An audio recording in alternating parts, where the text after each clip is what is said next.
Hi there, welcome to my channel.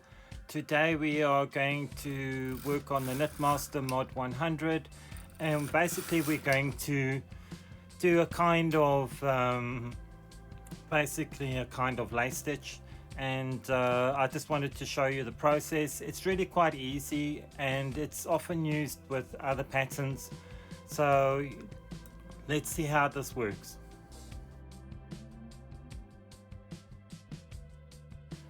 Here I basically have done a cast on, and now I'm using the second yarn, which is a much thinner yarn, and I'm just going to do a couple of rows here just to check the tension.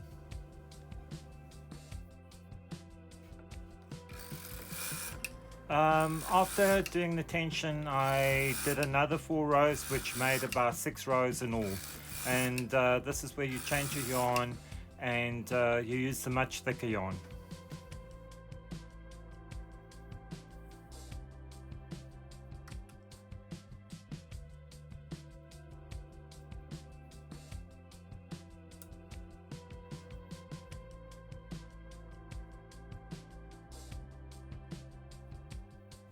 This is where you knit 2 rows with the normal yarn that you've got, and this is what will help you in creating the pattern. Here I am changing the yarn to the thinner yarn so I can do another 6 rows.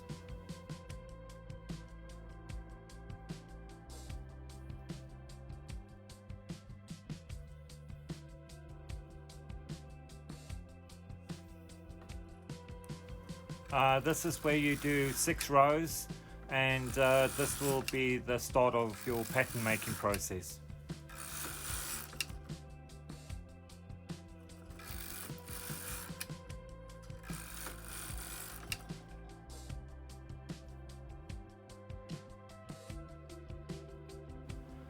What you do here is that you go about 10 stitches in on either side, and this is where you're going to pick up your stitches in order to create a surface effect.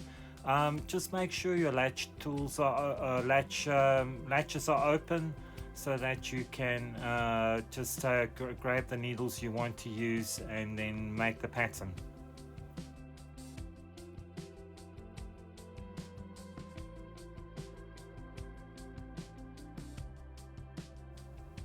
Here you just pick up 3 stitches and you move it up.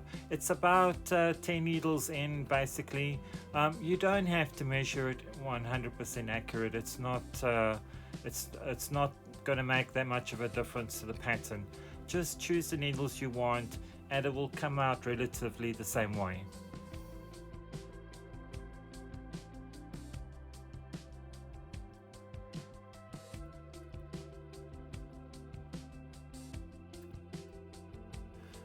I found this method on the YouTube channel, and I saw a more elaborate version of this. I just made a more simple version of this pattern because you can do very elaborate stuff, but I just wanted to do a basic pattern so that you can see how easy it is.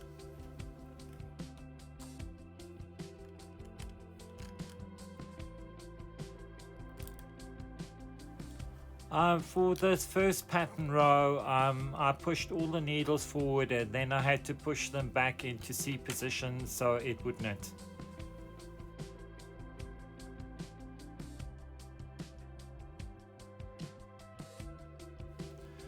With this knitting machine, it doesn't have the same elaborate kind of mechanisms that a much more modern machine would have. And basically you've got to, when all the needles are pushed into non-working position, you have to push them down into C position in order for them to knit.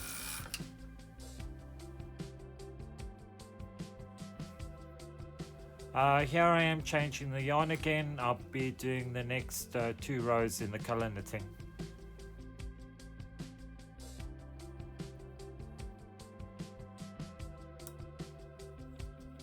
I really like this pattern, and the reason why I like it because it kind of makes a wavy kind of fabric. It's not even, and it would be a real challenge to try and see what kind of garment I could make with this.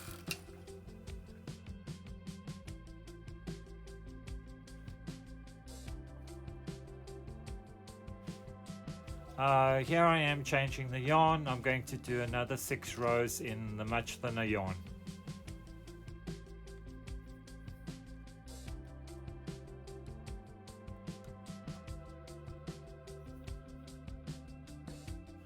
I found this pattern to knit fairly fast.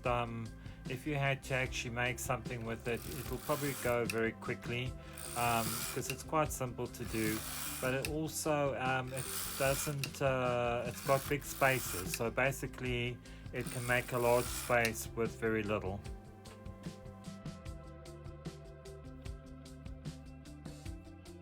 Here I am doing the next part of the pattern. I'm just basically going into the middle of it, and I'm just going to pick up 3 stitches and then hook them up, so that will make the second part of the pattern. As I said, it's really quite easy. You can do a lot of these wavy kind of effects onto the knitting, and it just creates a nice surface effect.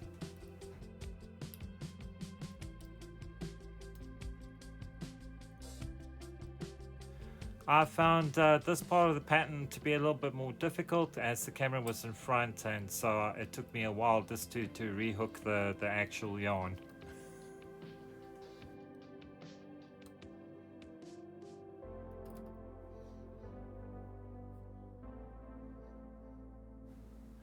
Well, this is the actual pattern. Once you've done the center bit, that's basically it. It's basically 2 by 1, and you just do your 6 rows of in between knitting. And it was, like I say, it's quite simple, and you can do a lot of these. You can actually do less rows when you pull up the actual other yarn to create the effect. And this is what it kind of looks like for just those 2 parts of the pattern.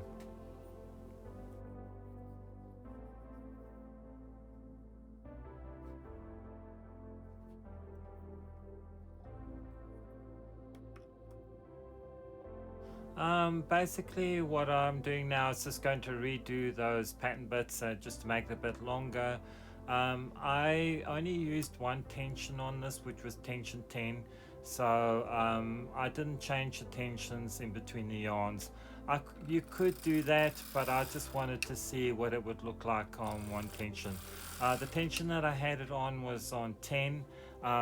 With this machine it goes from 1 to 14, so I just had it on 10, and this is the effect it made.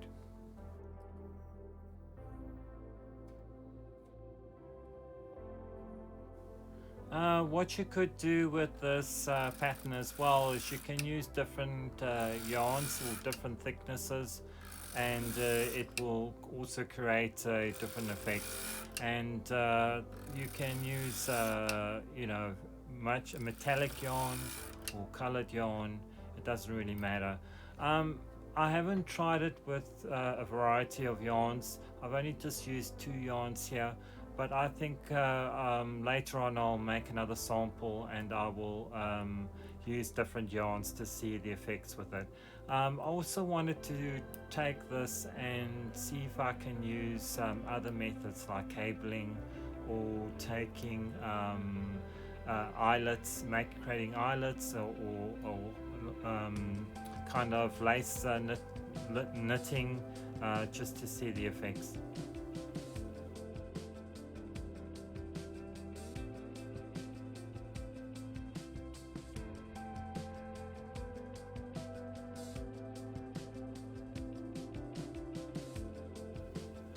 Would I use this method again? Yes, I would use this method again. In fact, I'll probably be using it a lot. Basically, it's just like I say, to create effects. And also, I really love, what I do love about machine knitting is to create 3-dimensional effects, or kind of surface effects. And you know, I could probably use this one if I wanted to create like you know, to show waves or something, I could probably use this in this method to create a wavy look. And I could use the colors like watercolors or you know, ocean colors and or sea colors, and then mix them together.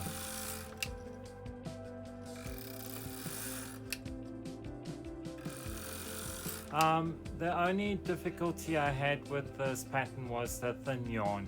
It seemed to wrap around the other yarn a little bit and get a little bit tangled.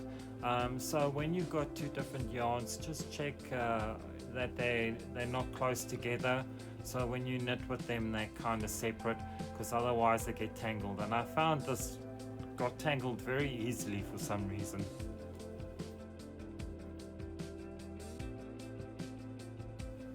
Well, this is the final sample of what it looks like. I will be testing it on other methods to see if I can make it more interesting, and I will be looking at the next project.